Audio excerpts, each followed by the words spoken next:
A todos, bueno, buenas tardes y buenos días a países de Iberoamérica. Vamos a dar comienzo a este acto de inauguración del curso académico de la Cátedra María José Faus Dader de Atención Farmacéutica de la Universidad de Granada. Este año hemos hecho el acto de apertura de curso un poco más tarde de lo habitual, pero no importa. Lo importante es que hoy tenemos con nosotros a una profesora querida por esta cátedra, por este grupo, conocida desde hace muchos años y que comenzó con nosotros la andadura de desarrollo y la implantación de la atención farmacéutica en España. Y compartimos la amistad con uno de los farmacéuticos impulsores de este movimiento y yo creo que uno de los creadores de este modelo de práctica farmacéutica, que es la atención farmacéutica, es nuestro querido amigo ya fallecido Paco Martínez. Así que desde aquí le mandamos un saludo a Paco, allí arriba, de parte de Lucrecia y mío, porque compartimos con él ratos, amistad y proyectos. Por tanto, antes de presentarte, Lucrecia, mi agradecimiento por haber aceptado participar en el curso de esta cátedra, que forma parte también de tu vida profesional y académica. Muy bien, con nosotros tenemos a la doctora Lucrecia Moreno Rollo, que es catedrática de farmacología de la Universidad del CEU Cardenal Herrera, y que hoy tenemos el gusto de tenerla con nosotros para impartir esta sesión inaugural. La doctora Moreno Rollo tiene, pues, como podéis entender, una amplia experiencia, tanto docente como investigadora. De hecho, pues ha dirigido 15 tesis doctorales, tiene más de 100 artículos en revistas indexadas y de alto impacto, 27 capítulos de libros y 6 libros más, y un sinfín de comunicaciones a congresos nacionales e internacionales. Pero quizás los dos aspectos más impactantes que en este momento pues tienen más desarrollo, desde mi punto de vista, sea que lidera la línea de investigación, intervención multidisciplinar en la prevención y terapéutica clínica en el programa de medicina translacional, que es la medicina orientada al paciente, lo mismo que ocurre con la atención farmacéutica, que es esa farmacia orientada al paciente, en el CEU, Escuela Internacional de Doctorado, el CEINDO. Y además dirige otra cátedra, dirige la cátedra DECO-MICO-CEU para la prevención del deterioro cognitivo en el proyecto Ciudades Neuroprotegidas. Y precisamente el tema que va a abordar en esta sesión de hoy es un servicio profesional farmacéutico asistencial, si lo miramos desde el punto de vista de foro de atención farmacéutica, que es el servicio de cribado del deterioro cognitivo, y va a plantearnos algunos de los resultados de esta cátedra que tan dignamente dirige, que es la cátedra de ECO. Por tanto, va a abordar un tema de enorme actualidad, que es ese deterioro cognitivo que avanza en muchos casos pues, de una manera acelerada, y que provoca pues, muchos fracasos en otros servicios de atención farmacéutica, por ejemplo, en el servicio de adherencia terapéutica. Ese deterioro cognitivo muchas veces impide que los pacientes puedan ser adherentes a los tratamientos y, en consecuencia, que no se consigan los efectos deseados de esa tecnología sanitaria tan importante que es el medicamento. Por tanto, es un servicio de enorme actualidad, y espero que a todos los asistentes, que ya desde aquí les agradezco su presencia, aunque sea de forma virtual, espero que les guste y que entiendan el papel que puede jugar el farmacéutico y la farmacia en este problema tan importante que es el deterioro cognitivo. Así que, una vez más, Lucrecia, bienvenida. Esta siempre ha sido y será tu casa y te agradezco mucho en nombre de todos los miembros de la cátedra que estés con nosotros esta tarde. Cuando quieras, adelante. Pues nada, muchísimas gracias, Fernando. La verdad es que para mí también es un placer estar aquí, es decir, habéis sido nuestros maestros, porque la Universidad de Granada y la Cátedra de María Josefa Ausdader lleva en esto ya muchísimos años, es decir, nosotros hemos aprendido también mucho de vosotros, así que para mí es un privilegio el poder estar aquí dando hoy la charla inaugural del máster de este año.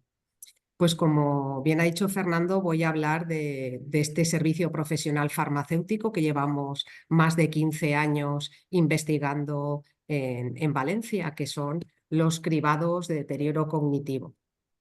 Y bueno, pues ¿por qué estudiamos la demencia? Pues realmente es que la demencia en la actualidad es una prioridad de salud pública, según nos dice la OMS, porque ya sabemos que el crecimiento de la población va en aumento, la pirámide poblacional se ha invertido y cada vez somos más personas mayores, hay más personas mayores en el mundo. Y por eso las enfermedades crónicas y las enfermedades neurodegenerativas están aumentando. Y de hecho se plantea que para el año 2050 se triplique en el número de incidencia de estas enfermedades.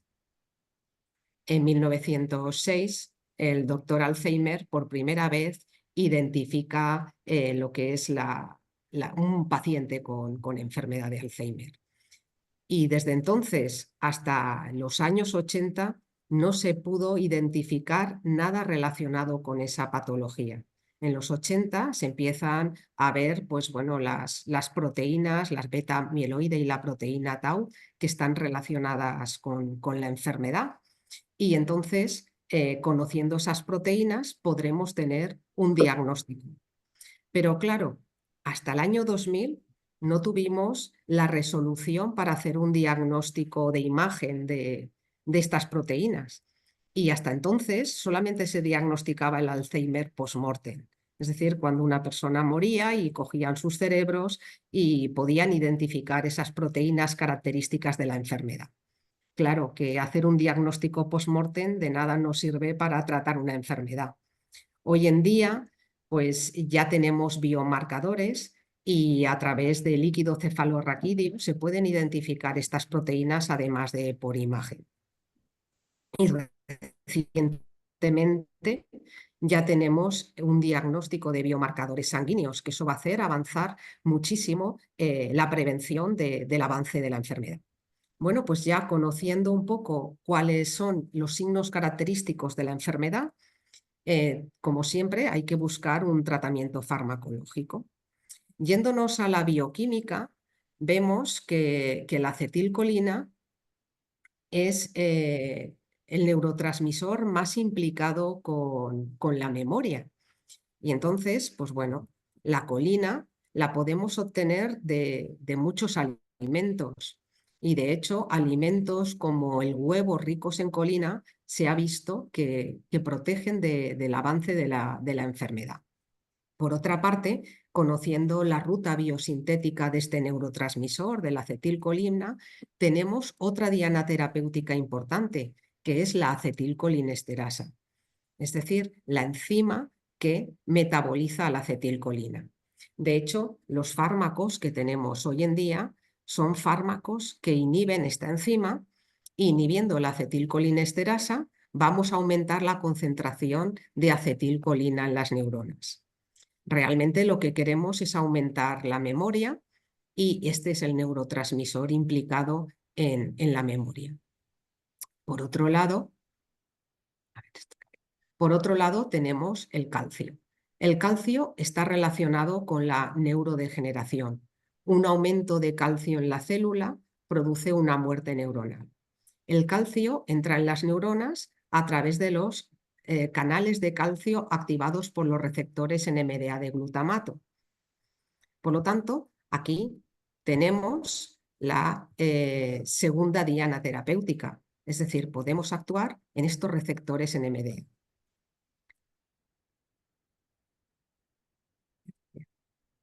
Perdona. Vale. Por lo tanto, el tratamiento ambulatorio actualmente son inhibidores de la acetilcolinesterasa, como donepezilo, galantamina y ribastigmina, y la memantina, bloqueante del receptor NMDA. Según la fase de la enfermedad, se prescribe uno u otro tratamiento. Pero ha habido mucha investigación. A veces las personas dicen que no se investigan los avances de la enfermedad. Y claro, que tenemos únicamente 4 fármacos comercializados para tratar el Alzheimer. Cuando si nos fijamos en otras enfermedades, como por ejemplo la hipertensión, con más de 30 principios activos diferentes.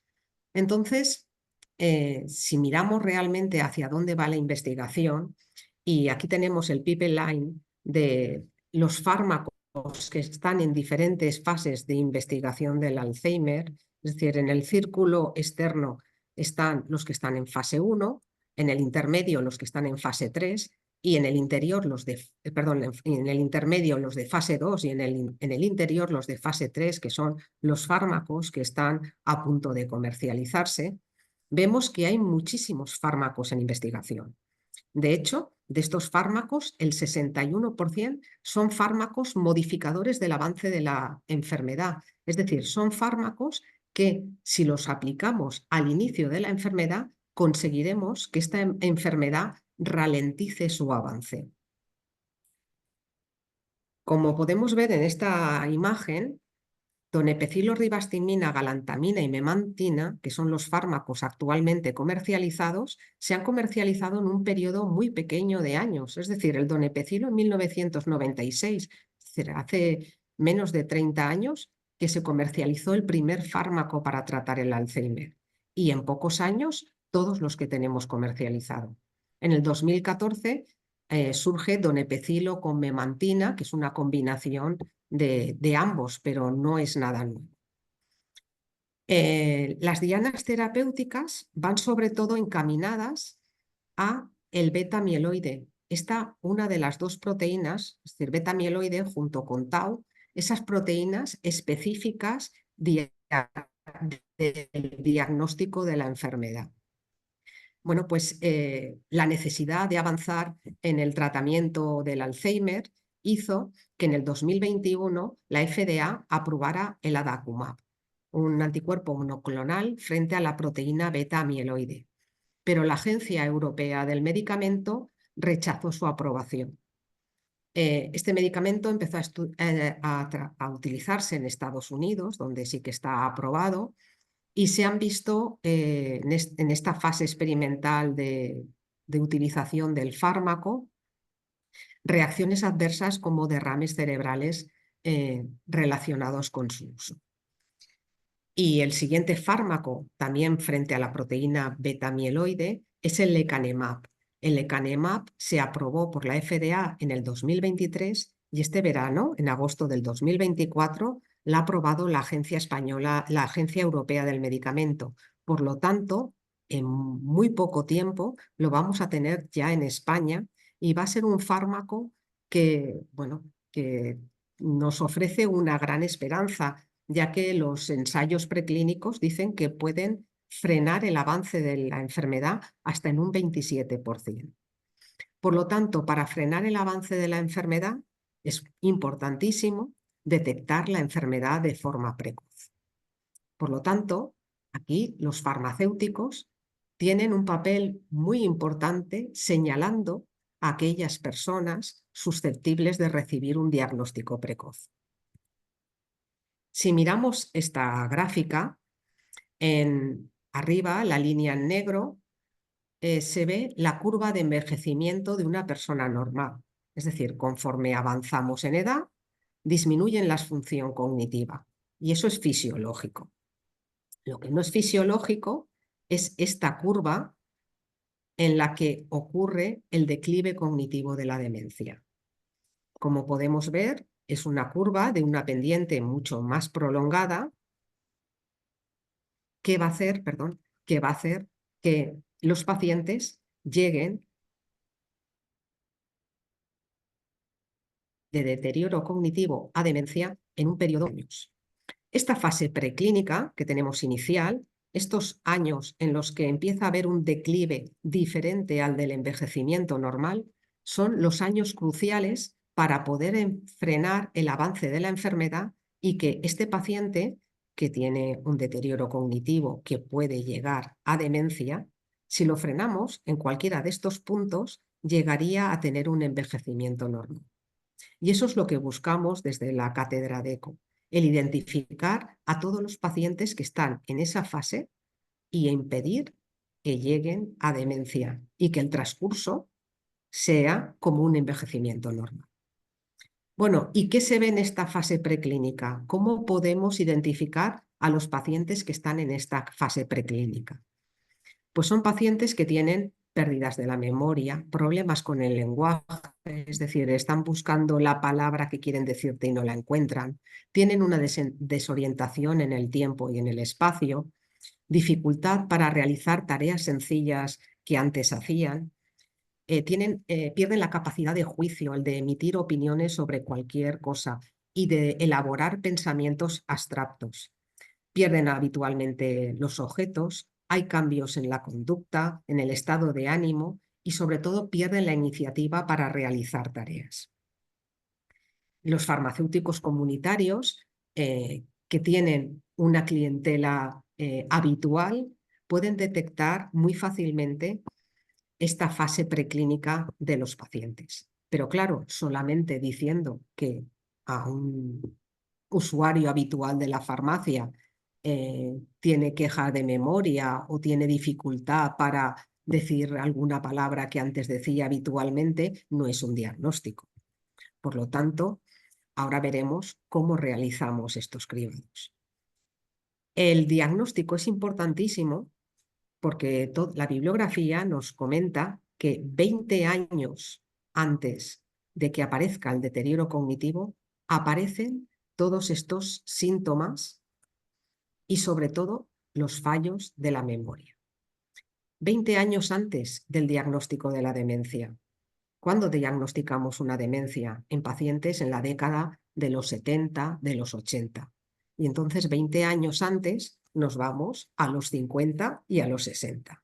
Es decir, personas que no muestran demencia, por supuesto que no, pero sí que tienen esos fallos, esos síntomas que nos pueden alertar y que podría ser el momento para frenar el avance de la enfermedad. Está claro que el 75% de las personas con demencia no están diagnosticadas.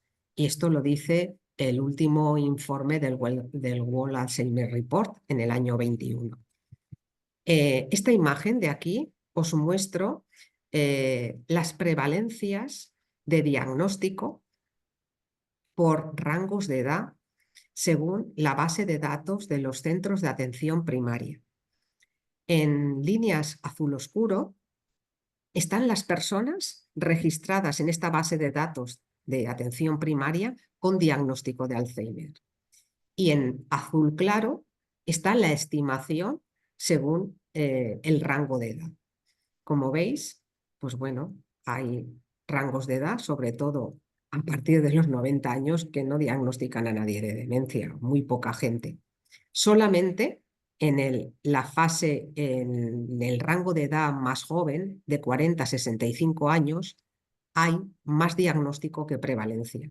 Lógicamente, con una persona con 40 a 50 años que tenga una demencia precoz, va a ser muy evidente y se le va a diagnosticar. Pero fijaros ya en el rango siguiente, ya hay un 40% de no diagnóstico, 40, 50. Por lo tanto, es muy importante diagnosticar a las personas, porque si no las diagnostican, no van a tener un tratamiento eficaz que pueda frenar el avance de la enfermedad. Por lo tanto, ¿qué podemos hacer desde la farmacia comunitaria? Pues lo que lleva nuestra línea de investigación, realizar una detección precoz del deterioro cognitivo. Nuestra primera publicación en esta línea fue en el año 2013, donde pudimos evidenciar que desde la farmacia comunitaria se pueden realizar test cognitivos que nos permitan señalar a las personas susceptibles de recibir un diagnóstico. Además, pudimos también relacionar estilos de vida asociados al deterioro cognitivo. Siguiendo el avance de esta investigación, realizamos con los datos que teníamos, lo realizaron los matemáticos de nuestro equipo, un árbol de decisión para que podamos enfocarnos en aquellos pacientes más susceptibles de fallar los test. En la farmacia lo que hacemos es pasar 3 test cognitivos de diferente sensibilidad y especificidad que nos permiten abarcar un rango muy amplio de diagnóstico. Bueno, el diagnóstico lo hacen los médicos, pero de detección de las diferentes fases cognitivas. Utilizamos el MINS, el Pfeiffer en su versión español y el test de fluencia verbal. Bueno, pues tras pasarles a los pacientes estos 3 test, aquellos que fallan en alguno de ellos, para nosotros son pacientes con sospecha de declive cognitivo. Claro que cuando empezamos a hacer todo esto, entre un 13 y un 15% de los pacientes fallaban los test. Y claro, era muy poco costo eficiente, es decir, tenías que cribar a 100 pacientes para que entre 13 y 15 nos dieran positivos. Era mucho trabajo desde la farmacia para pocos pacientes detectados. Entonces, gracias a este árbol de decisión, nos señaló una variable muy importante en la detección, que era la queja subjetiva de memoria. Es decir, aquel paciente al que tú le preguntes si tiene problemas de memoria y te dice que sí, a ese paciente hay que cribarlo. Y pasamos del 13% al 25% de casos positivos. Entonces, aquí ya nos dimos cuenta que el trabajo del farmacéutico pues era muy importante, porque de 4 o 5 pacientes que cribaba, uno salía positivo. A partir de entonces, nuestro criterio de inclusión ha sido pacientes con queja subjetiva de memoria. Es decir, si el paciente no tenía queja de memoria, no lo cribábamos. Bueno, ¿en qué consisten estos test cognitivos? ¿Cómo se realizan? El MIS, el Memory Impairment Screening, son 4 palabras las que le nombramos a los pacientes. Es decir, las enseñamos escritas: cuchara, jirafa, martillo y manzana. Ellos las ven, las leen y les decimos a qué grupo semántico pertenecen cada una de ellas. Cuchara pertenece a la cubertería, manzana es una fruta, martillo una herramienta y jirafa un animal. Se lo decimos, lo entienden y advertimos que recuerden esas 4 palabras porque se las volveremos a preguntar. Después pasamos al test de fluidez verbal semántica, donde en 1 minuto nos tienen que decir todos los animales que les venga a la memoria. Mínimo tienen que decir 10 animales por minuto para que el paciente se considere que ha pasado esta prueba. Después de este minuto, volvemos a preguntarle las 4 palabras. Si las recuerdan sin ninguna pista, el paciente pasa este test. Pero si dicen 2 o 3 y alguna no la recuerdan, podemos ayudarle diciéndole: te falta la de la cubertería o te falta la herramienta. Y vamos restando puntos. Lógicamente, el paciente solamente pasa esta prueba si se acuerda de las 4 palabras. Lo que pasa es que el deterioro es mayor si recuerda menos o necesita más pistas. Y por último, pasamos el Pfeiffer, en el cual se preguntan, son preguntas relacionadas con qué día es hoy, cuál es el nombre del presidente del gobierno, réstame de 3 en 3 a partir de 20. Es un test que realmente lo hacen en todos los centros de salud, es uno de los primeros test junto con el mini-mental que se le pasa a los pacientes con sospecha de declive cognitivo. Bueno, pues llegado a este punto, nos encontramos con un problema, es decir, en las farmacias llevábamos más de 700 pacientes ya cribados, el 20-25% tenían test positivos de posible deterioro cognitivo, pero luego, ¿qué hacíamos con ellos? No recibían el diagnóstico. Es decir, si nuestro objetivo es realizar una detección precoz, es porque queremos que el paciente tenga un diagnóstico precoz. Entonces nos dimos cuenta que si no íbamos junto con los médicos, no hacíamos nada. Y entonces empezamos con el proyecto de ciudades neuroprotegidas. La primera ciudad neuroprotegida fue Moncada, Valencia, al lado de nuestra universidad. Era muy cómodo para nosotros. Una ciudad con 7 farmacias y un solo centro de salud. Juntamos desde la universidad, citamos a los farmacéuticos, a los 7 farmacéuticos y a los médicos del centro de salud y les dimos una charla de este estilo, diciéndole en qué investigábamos, la importancia del diagnóstico precoz y que si querían colaborar. La verdad es que todos colaboraron desde el inicio y hicimos 2 grupos. El grupo de Moncada, donde médicos y farmacéuticos trabajaban juntos, y otro grupo de otra población cercana, donde seguían trabajando como habíamos hecho hasta ahora. Este era el grupo que no trabajaba con médicos y el verde, el grupo que trabajaba con médicos. A la hora de detectar deterioro cognitivo, el mismo porcentaje detectaban en un grupo que en otro.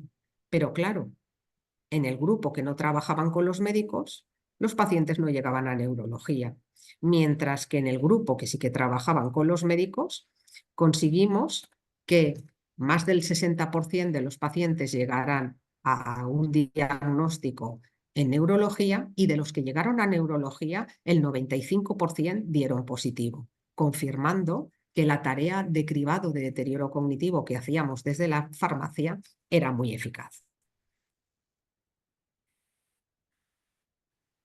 Ahora nos hemos planteado el reto de, esto ya son palabras mayores porque Valencia es una ciudad muy grande, pero vamos intentándolo por diferentes barrios. ¿Qué más podemos hacer desde la farmacia comunitaria, además de pasar esos 3 test cognitivos? Pues valorar factores de riesgo para saber qué personas van a tener más riesgo en un futuro de tener ese deterioro. Y aquí nos basamos en la comisión Lancet, que en el 2017 publicó 9 factores de riesgo que estaban relacionados con el 35% de las demencias. Y los señaló como en un camino de vida, es decir, desde la infancia, adolescencia, edad media y el final de la vida. Es decir, que cada factor tenía su importancia en una fase de la vida. En el año 2020, esta misma comisión enumera 3 factores más y el riesgo de estos 12 factores estaba relacionado con el 40% de las demencias. Es decir, que actuando en estos 12 factores evitaríamos el 40% de las demencias. Es que es una barbaridad.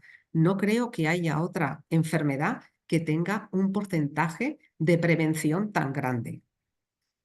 Y este verano, en agosto del 2024, la comisión Lancet emite el último informe en el cual añade 2 factores de riesgo más. Ya podemos prevenir el 45% de las demencias. ¿Y cuáles son estos factores?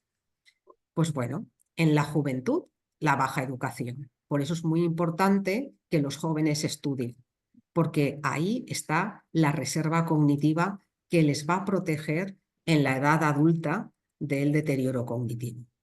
En la edad mediana tenemos como importante la pérdida auditiva, la hipercolesterolemia, la depresión, traumatismos craneales, inactividad física, diabetes, tabaquismo, hipertensión, obesidad y alcohol. Y en la edad avanzada, el aislamiento social, la polución ambiental y el déficit visual. Por lo tanto, aquí tenemos 14 factores de riesgo en los que podemos incidir para tener un envejecimiento saludable. Mientras salían estos factores de riesgo, nosotros llevábamos en paralelo nuestra investigación, que como habéis visto empezó en el 2013.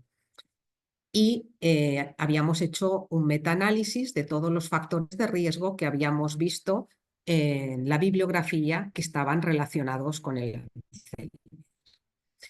Entonces, además de esos 14 factores de riesgo, nosotros tenemos algunos más y sobre todo factores protectores, que los puñó 21 y hicimos, pues bueno, abecedario de la A a la Z, que lo publicamos en inglés, pero las palabras, aunque en diferente orden, porque, por ejemplo, algunas coinciden, pero otras están, pero son las mismas las que están en inglés y en castellano.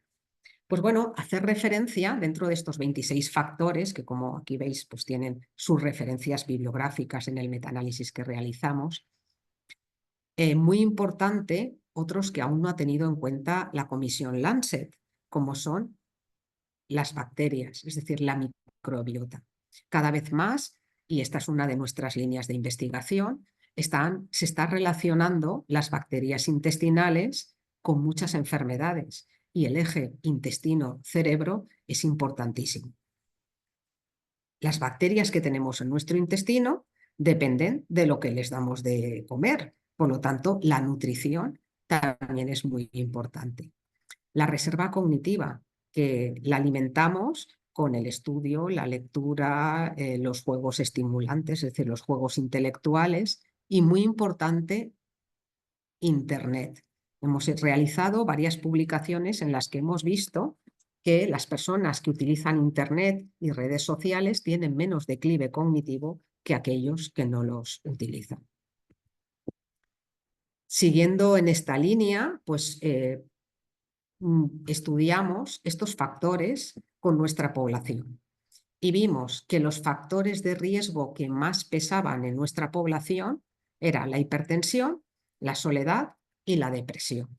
Es decir, dos factores patológicos, hipertensión y depresión, uno cardiovascular y otro de salud mental, y el aislamiento social o el relacionarse con poca. Y dentro de los factores protectores, los que más pesaban era Internet, la lectura y que las personas hubieran dedicado su vida a trabajos intelectuales. Es decir, que aquella persona que trabajaba en una fábrica con un trabajo rutinario en el que no tenía que esforzarse intelectualmente tenía más riesgo que aquel que tenía un trabajo que le obligaba a utilizar el intelecto. El tema de la web y el uso de Internet fue tan importante que realizamos 2 publicaciones más con estos datos, porque incluso superaban a la lectura. Y realmente utilizar Internet te obliga a leer, a escribir de forma activa. Porque una persona puede leer porque sabe leer, pero puede no entender lo que está leyendo. Entonces, el utilizar Internet te obliga a que sí que estés atento a lo que quieres leer, porque es una lectura activa, tú vas buscando. Bueno, pues también hemos publicado en nuestra metodología, en el llamado Deco Booklet, y actualmente a cada persona que pasa por la farmacia y que les hacemos el test, estamos con él entre 40 a 50 minutos, porque no solamente cogemos datos de los factores sociodemográficos que se cogen en todos los estudios y les pasamos los test cognitivos, sino que ahora para nosotros es muy importante estudiar factores como el significado de la vida, sentido de la coherencia, propósito en la vida, compromiso con la vida y factores psicosociales como la resiliencia, la depresión, el estrés, la soledad, el aislamiento social. Eso junto con los problemas de salud que siempre anotamos, la medicación que toma el paciente y sus estilos de vida. Pues bueno, esta es la metodología que, como la tenemos publicada, cualquiera que quiera la puede utilizar y es la que estamos utilizando para detectar de forma precoz a aquellas personas con posible declive cognitivo y susceptibles de tener un Alzheimer. Bueno, pues con esta metodología lo que hemos visto que dentro de los factores de vida o estilos de vida, lo más importante es el sueño. Aquellas personas que duermen más de 9 horas o menos de 5 tienen mucho más riesgo de deterioro cognitivo. A nivel de problemas de salud, el dolor crónico tiene un gran peso y, como veis, lo que más peso tiene de factores de riesgo y protectores son los psicosociales y los factores del sentido de la vida. Por eso es lo que actualmente estamos más enfocados en estudiar. Dentro de la reserva cognitiva como factor protector, quiero explicaros un poquito de dónde viene este factor. Y este factor, la primera persona que lo enunció fue el doctor Snowdon, neurólogo americano, que estudió, bueno, pues lo mismo que estamos haciendo nosotros, lo hizo en conventos. Él era, bueno, como neurólogo, atendía en un hospital a sus pacientes, pero también atendía a un convento de clausura que pertenecía al área de salud de ese hospital. Y se dio cuenta que esas señoras, las monjas, había menos problemas neurológicos que las mujeres que atendía en el hospital. Y además las veía intelectualmente muy activas. Y quería saber, claro, fijaros, esto 1997. Hemos dicho que hasta el año 2000 no tuvimos los diagnósticos de imagen. Entonces, aquí la única forma de diagnosticar era post-mortem. Así es que habló con la priora y le dijo que si eran tan amables de donarles los cerebros cuando se murieran para estudiarlos. Y accedieron. Este estudio empezó en 1986 y todavía está vigente. Hace poco hice la búsqueda, si ponéis en PubMed NAN Study, bueno, pues esto es del mes pasado, 723 resultados con la palabra clave NAN Study. Es decir, es un estudio importantísimo que se lleva en Estados Unidos desde hace muchos años. Hasta tal punto que aquí está la madre Mary, que salió en portada de Times, porque era una señora que intelectualmente muy activa, que cuando murió y analizaron su cerebro estaba lleno de proteína tau y beta-amiloide. Es decir, era un cerebro compatible con un estado avanzado de demencia y no lo manifestaba. Entonces, esto fue un avance importantísimo en el estudio de la demencia, ya que nos daba una alternativa, es decir, la enfermedad puede existir, pero tenemos recursos para que no se manifieste. ¿Y cuáles son esos recursos? Pues bueno, seguir estudiando, relacionarte con personas, llevar una dieta sana, controlar la hipertensión, la diabetes, el colesterol. Es decir, al final es un envejecimiento saludable. Un envejecimiento saludable no es compatible con un deterioro cognitivo. Por lo tanto, tenemos herramientas para que, aunque tengamos la enfermedad, aunque tengamos esa genética de Alzheimer, no manifestarla. Y bueno, llevados por este estudio que a mí me encanta y he investigado mucho sobre él, la cátedra de ECO también se ha ido a los conventos a entrevistar a las monjas y lo mismo que hacemos en las farmacias lo estamos haciendo en los conventos. Y hemos podido ver en esta última publicación de julio, hace unos meses, de julio del 24, pasamos los test y bueno, todos los test, los psicosociales, los fisiológicos, todo lo que hacemos a 150 monjas y las comparamos con 172 mujeres de la misma edad y con las mismas características que esas monjas. Y bueno, lo que vimos que es que a nivel cardiovascular tienen los mismos riesgos. Es decir, las monjas tienen hipertensión, tienen diabetes, tienen colesterol, lo mismo que las mujeres que no son monjas.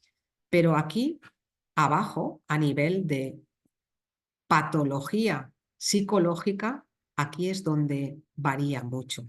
Es decir, las monjas no experimentan depresión, no toman antidepresivos, no tienen insomnio, no toman benzodiazepinas, por lo tanto su carga anticolinérgica es mucho menor que las mujeres de la población general. También a nivel educativo, es decir, la gran mayoría eran enfermeras o maestras, es decir, tienen una reserva cognitiva alta, leen todos los días, trabajan hasta que se mueren, van cambiando de trabajo, pero las monjas no se jubilan, es decir, el trabajo que realizan en los conventos, y eso es lo que les hace tener un envejecimiento saludable. Además, hacen ejercicio, aunque no nos lo creamos, hacen más ejercicio dentro del convento que fuera en la calle las mujeres de la misma edad. Y bueno, ¿qué más podemos hacer desde la farmacia comunitaria, además de pasarles los test, además de estudiar esos factores de riesgo y preventivos? Pues lo que es propio de los farmacéuticos, revisar la medicación. Y para ello, ¿qué medicación es la que va a afectar más a la cognición? Pues a nivel negativo, la carga anticolinérgica de los medicamentos. Realmente aquí lo que también hemos publicado ha sido una nueva escala anticolinérgica. Hasta ahora la escala más utilizada a nivel clínico, a nivel hospitalario, es la escala ACB. Es la más utilizada. De hecho, son las que tienen los médicos puesta dentro de sus programas de ordenador y que les avisan de si un paciente toma medicación que en suma tiene alta carga anticolinérgica. Pues bueno, tras haber hecho también una revisión sistemática de todas las escalas anticolinérgicas, vimos que la más utilizada tenía 88 medicamentos. Y claro, cuando nosotros utilizábamos esta, que era la más utilizada, veíamos que pacientes que nosotros considerábamos que estaban tomando mucha medicación negativa para su cognición, la escala nos decía que no. Entonces, tras hacer la revisión de todas las escalas y unificar todos los fármacos que alguna escala ha dicho que tiene carga anticolinérgica, creamos la escala anticolinérgica CRIDECO con 217 medicamentos. Este artículo ya lleva más de 30 citas y lo publicamos en el año 22. Es decir, que está siendo muy útil para muchos investigadores y clínicos. Y llamar la atención, por ejemplo, de fármacos que no estaban en la CB, como el tramadol, ampliamente utilizado por muchos pacientes y con carga anticolinérgica. Bueno, pues en otro estudio que comparamos las cargas anticolinérgicas, como veis aquí en esta parte derecha, es con fármacos con carga anticolinérgica en amarillo, pacientes con deterioro cognitivo y pacientes sin deterioro cognitivo en azul. Pues bueno, esta es la comparado con la ACV y en la izquierda comparada con nuestra escala anticolinérgica. En este estudio vimos que los fármacos que más influyen en la carga anticolinérgica y en el deterioro cognitivo son las benzodiazepinas, es decir, lorazepam en primer lugar, después diazepam. En tercer lugar está el tramadol con paracetamol, porque es tal y como estaba en código ATC, pero también tenemos el tramadol solo, que sumado con el tramadol con paracetamol, pues superaría al diazepam. Es decir, benzodiazepinas y opiáceos son los fármacos que más utiliza la población y que más carga anticolinérgica produce. Cuanta más carga anticolinérgica, más deterioro cognitivo, porque ya hemos dicho que la acetilcolina es la que necesitamos para la memoria y un fármaco anticolinérgico bloquea ese receptor de acetilcolina.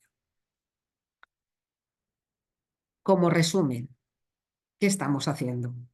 La cátedra DECO pretende crear ciudades neuroprotegidas. Para eso utilizamos la herramienta DECO Booklet que hemos publicado y la escala anticolinérgica, junto con los factores de riesgo de la A a la Z. También nos hemos ido a conventos porque es una población muy homogénea que nos permite sacar conclusiones de nuestro estudio. Otra línea de la cátedra DECO se encarga de realizar estudios poblacionales con grandes bases de datos que pedimos a la Consellería sobre uso de medicamentos y enfermedad de Alzheimer. Otra línea, con todos los datos que tenemos, crea estos árboles de decisión que nos permite identificar cuáles son las variables de más peso. Por otro lado, trabajamos con dos hospitales, el Hospital La Fe de Valencia, donde realizan biomarcadores de líquido cefalorraquídeo. Y la última línea que hemos incorporado es la de dieta antiinflamatoria y microbiota. Y actualmente tenemos un proyecto del Ministerio para estudiar la microbiota de mujeres con dolor crónico. Y bueno, hasta aquí es todo. No quiero despedirme sin agradecer el trabajo de los profesionales de la cátedra DECO, médicos, farmacéuticos, informáticos, matemáticos, profesores, investigadores, las alumnas, porque son casi todas alumnas internas de la cátedra, las investigadoras jóvenes y también a los pacientes y cuidadores que con sus opiniones nos orientan hacia dónde ir con la investigación.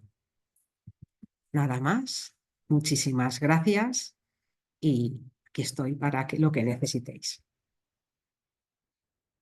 Magnífica, Lucrecia, verdaderamente interesantísima la labor que estáis llevando a cabo en la cátedra de ECO y me parece muy interesante todo lo que nos has venido contando de una manera muy sencilla, muy clara y te lo agradezco. Así que si te parece bien, abrimos un pequeño turno de intervenciones, de preguntas.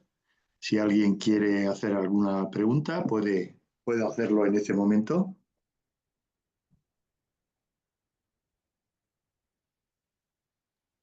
Adelante, Alexis. Sí, hola, buenas tardes. Buenas tardes. ¿Me escuchan? Sí, sí, te escucho Sí, sí. perfectamente. Bien. Profe, buenas tardes. Gracias a la cátedra por esta oportunidad. Alexis Morales desde Venezuela. Excelente presentación. Paralizó. ¿Se paralizó? ¿Me escuchan? Ahora, Y ahora te escuchamos. Bien. Como les comentaba, yo colaboro con el servicio de neurología acá en Venezuela como farmacéutico y un neurólogo me pidió que hiciéramos un estudio de deterioro cognitivo en un grupo de pacientes con epilepsia. Y ahorita, escuchando su presentación, de verdad que creo que esto cayó así perfecto. O sea, no sé si es posible comunicarme con usted para poder Lo que asesorarme quieras, Alexis. o Y hacer un además, trabajo en conjunto, me ha dicho porque también tenemos Fernando una que han población en grabado. neurología y los neurólogos están dados a hacer trabajo. Pues Alexis, yo te recomiendo que miréis la carga anticolinérgica de la medicación, porque ese sería un factor muy importante. Y bueno, a tu disposición Sí, para lo que estaba podamos viendo algo de lo que usted ayudarte. decía y nada, voy a escribirle, voy a ubicarla. No, no tengo problema. Muchas gracias, Leslie. ¿Alguna otra intervención?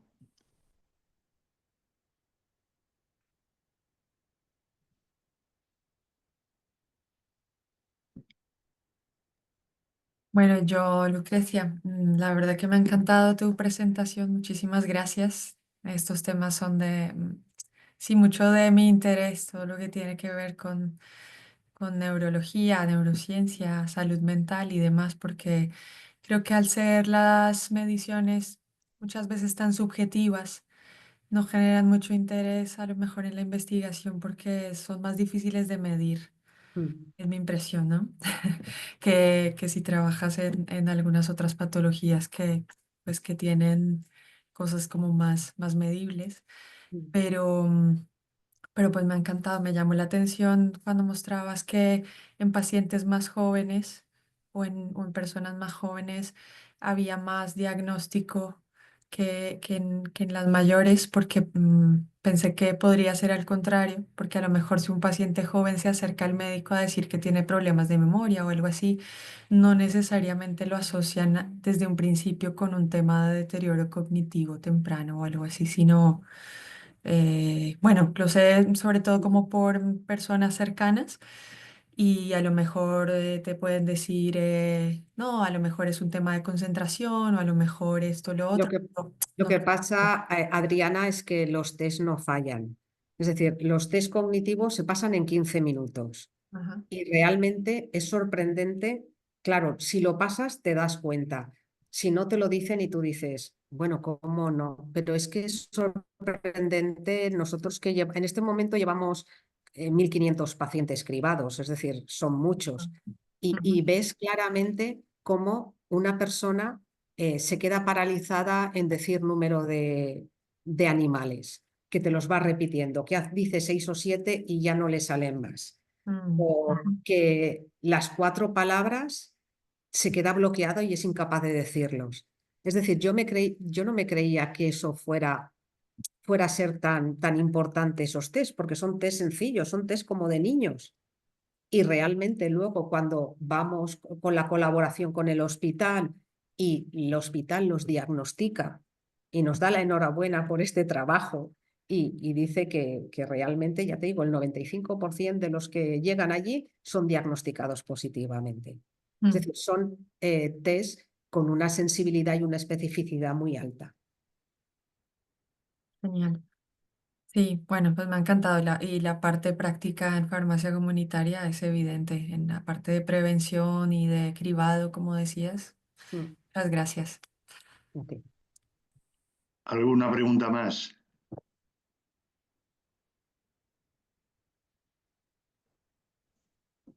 Pues yo un solo detalle me ha llamado mucho la atención y de hecho hace poco en una conferencia que dio nuestra antigua decana Ana del Moral sobre microbiota, hablaba del papel que está jugando la microbiota en el autismo, que está Mm. siendo clave, ¿no? Entonces, en este tipo de factores de riesgo y posterior intervenciones, ¿cómo veis la nutrición? Importantísima. Es O sea decir, que, la nutrición es clave. Cosas tan sencillas, por ejemplo, como quitarle el azúcar a las personas. El retirar el azúcar de la alimentación, los pacientes ganan muchísimo. El darle alimentos frescos, frutas, verduras, es decir, menos prefabricado. Y ahí, bueno, aquí hay mucho que luchar porque te ingresan en un hospital y te dan galletas para desayunar, es decir, que en la nutrición tenemos muchísimo que hacer. muy bien. ¿Algo más? Pues Lucrecia, una vez más, muchísimas gracias. Ha sido un placer Gracias a escucharte vosotros. y muy interesante todo el trabajo que estáis haciendo. Enhorabuena por la labor de esa cátedra y seguir así, que Nada, seguro que muchísimas muchos de gracias a los vosotros. asistentes os van a imitar. Muchas Mm. gracias. Pues Pues con nada. esto damos por terminada la charla y la